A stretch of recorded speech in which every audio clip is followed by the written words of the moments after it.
Выбираем камень под будущий проект. Это будет камин с подсветкой. Ну, уже посмотрели один камень, на нем оказалась трещина. Теперь достаем второй и будем надеяться на то, что он в порядке.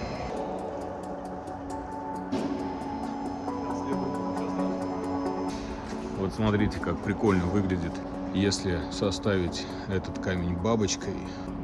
Получается, здесь два слэба, вот так они зеркально могут отображаться друг от друга. И, в принципе, если добавить еще один и один только наверх, то картина будет вообще полностью завершенная. Согласитесь, выглядит круто.